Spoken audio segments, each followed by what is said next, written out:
Hello friends, আমি কথা বলি। আমি আবার তোমাদের কাছে চলে এসেছি আমার দেখা ব্লগ নিয়ে। তো এটা আমি একদিন বা দুদিনের মেলানো ব্লগ দেখাচ্ছি। আমরা সেবকে গিয়ে কী করতাম না করতাম সেটাই দেখাচ্ছি, মানে এখানে তোমাদের সবাইকে জানাচ্ছি বা দেখাচ্ছি, যাই বলো। এটা হলো আমাদের ব্যালকনি থেকে পুরো দেখা যেত। তো এখন হচ্ছে রজত ছেলেদেরকে নিয়ে যাচ্ছে ওদের অফিসটা দেখাতে শর্টকাট রাস্তা দিয়ে, কারণ ব্রিজের ওপরটা ভীষণ গাড়ি ঘোড়া চলে, ওখানটা মানে বাচ্চাদের যাওয়াটা সেফ নয় একা। তো একটা শর্টকাট রাস্তা দিয়ে নিয়ে যাচ্ছে, কারণ কি ওখানে থাকাকালীন আমাদের অফিস থেকেই খাবার আসতো, আমরা টাকা দিয়ে দিয়েছিলাম, ওখানেই যা রান্না হতো ওরা যা খেত ওখান থেকেই খাবার আসতো। তো যাই হোক, আমরা ওই জন্য মানে রোজ দিনকার ডেলি ব্লগ কিছু করিনি, আর সম্পূর্ণ হয়তো পাবে না এখানে ব্লগে। কিছু কিছু যেটুকুনি করেছি সেটুকুনি তোমাদের দেখাচ্ছি। ওই দেখো দূরে দেখা যাচ্ছে ওই নীল মতন যেটা, ওটাই ওদের অফিস। তো এই যে পেরিয়ে পেরিয়ে যাচ্ছে এখন অফিসের দিকে খাবার আনতে। এটা হলো আরেকটা দিনের ব্লগ মানে ভিডিও। এই দিনকে আমরা গেছিলাম তিস্তাতে একটুখানি পা ভেজাতে। এই যে দেখো ওদের অফিসের পাশেই তিস্তা রয়েছে, একদম অফিসের পাশেই। তো বাচ্চারা একটু আনন্দ করতে গেছিলো এবং পা ভেজাতে গেছিলো, চান ওখানে করা সম্ভব নয়। তো ছোট ছেলে একটুখানি চাইছিল যে চান করি। তো দেখো সবাই মিলে আনন্দ করছে।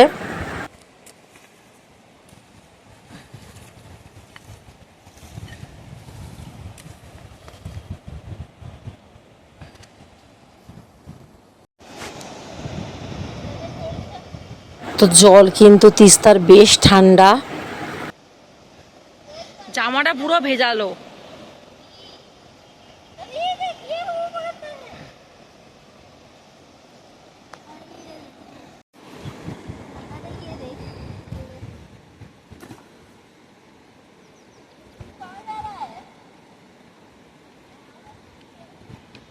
দাদা দেখি একটা ফটো তুলি।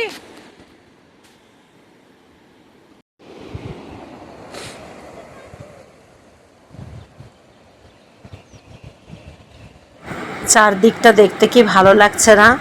জলের মধ্যে পাথরগুলো কিন্তু বেশ স্লিপারি, পা দিলেই কিন্তু হড়কে যাচ্ছি। এই ওখানে কি পুজো বাচ্চা হয়েছে, দরকার নেই, ধরবি না। এই উঠে আয়, উঠে আয়, আয়ুষ উঠে আয়, এই উঠে আয়। আমি তো আমার মতো চিৎকার করে যাচ্ছি, কেউ তো ওঠার নাম গন্ধ করছে না। আর দেখো এই ব্রিজটা দিয়ে ওই আলিপুরদুয়ারের দিকে ট্রেন যায়।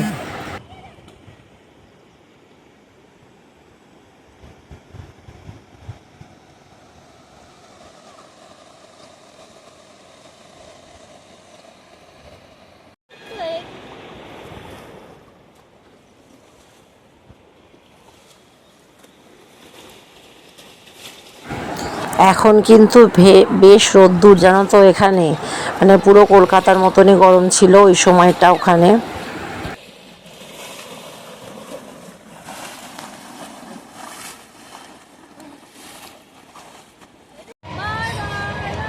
মালগাড়ি মালগাড়ি।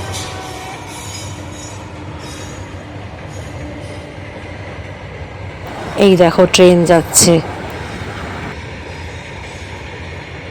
তবে এটা মালগাড়ি।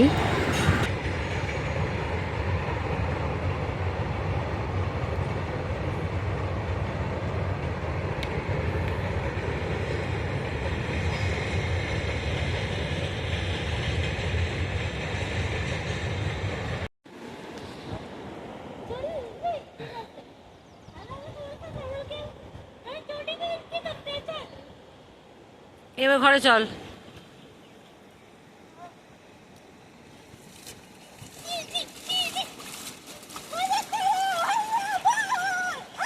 জামাটা ভিজাচ্ছে বেকার। আরে ওকে পুরো ভিজালি কেন? ভিজাচ্ছিস, ঠান্ডা লাগবে তো। যাবে কি করে ভাবে ও?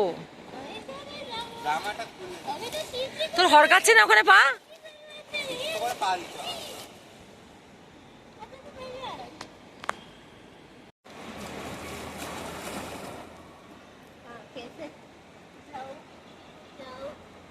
ওদিকটা কি স্রোত দেখ।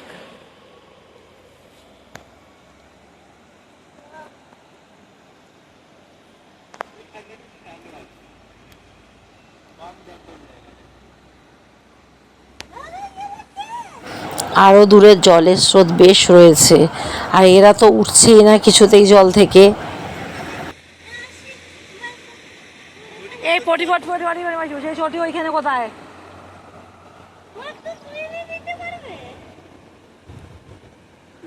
এই সব যাচ্ছিস কেন?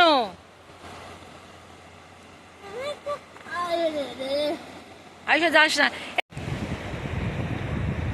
কি ঠান্ডা জল। বসি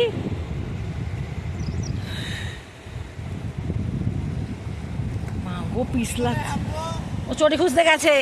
মা গো পড়ে যাবো তো রে। বসেছি অতি কষ্টে।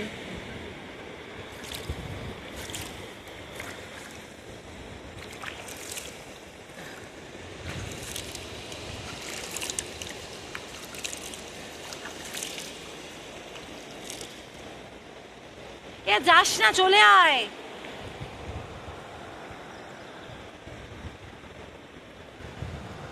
আমার দূর থেকে তুলে দে। এ আয়ুষ, পাক পুরো কনকন করছে। কি ঠান্ডা জল জানো না গো তোমরা। উরে বাপরে, বরফ গলা জল আসছে। এ আমি উঠে পড়ছি। বাবারে আমি পারবো না।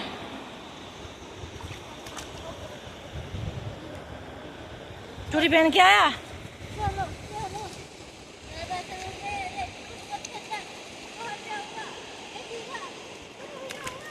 यही सोले आए।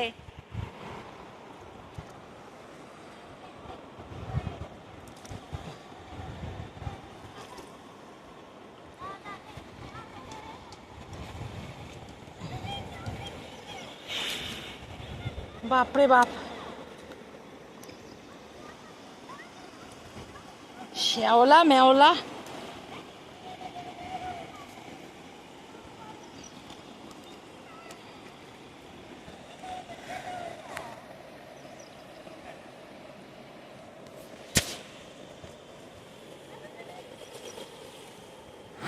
তো চলো এবার বাড়ি যাই। বাড়ি গিয়ে লাঞ্চে আজকে মাংস ভাত আছে, খাই।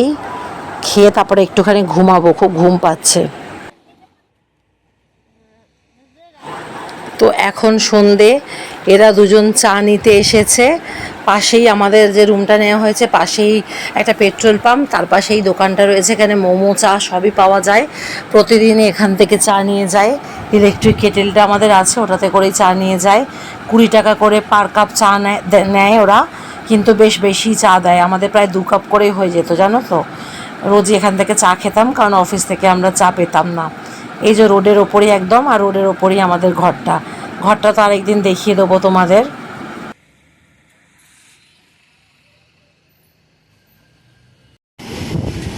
এই যে এক ভাই চা নিয়েছে, এক ভাই নিয়েছে মোমো। देखो मेरी तरफ देखो। चलो जाते हैं। इस साइड में आ जाओ, गाड़ी आ रही। इस साइड में आ जाओ, उस साइड में कहाँ जा रहे हो तुम?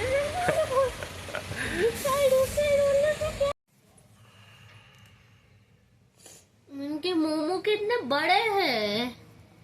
তো এখানে 8 পিস চিকেন মোমো 80 টাকা। স্যুপ কিন্তু দেয় না, দেয় শুধু চাটনি, প্রচণ্ড ঝাল চাটনি। তো দেখো, আবার রাত্রেবেলা ছেলে গেছে খাবার নিতে, আর পাপার অফিসে ঢুকেছিল। এই বুটগুলোই তৈরি হয়, বুঝেছো তো। এটা রেল লাইনে বসবে। রেল লাইনে যেমন আগে কাঠের পাটাতন বা সিমেন্টের পুরো পাটাতন থাকতো, সেই জায়গায় বুট। কতটা তোমরা বুঝতে পারবে জানি না, কারণ আমি নিজেও ভালো বুঝে উঠতে পারি না। তো ওদের এখানে বুট প্রোডাকশন হয়। ভেতরে ছেলে ঢুকেছিল বলে অল্প একটু ভিডিও করেছে। আগেরবারে আমি ঢুকেছিলাম, কিন্তু এবারে আমি আর ঢুকিনি। এইসব মেশিনপত্র রয়েছে, এগুলো আমি বা কি বুঝবো। আর মানে যারা এইসব লাইনে, তারা ছাড়া মানে সাধারণ লোকে তো কেউ কিছু বুঝবে না। তো যাই হোক, ভিডিওটা এখানেই এন্ড করে দিচ্ছি। ভালো লাগলে অবশ্যই কমেন্ট বক্সে জানিও।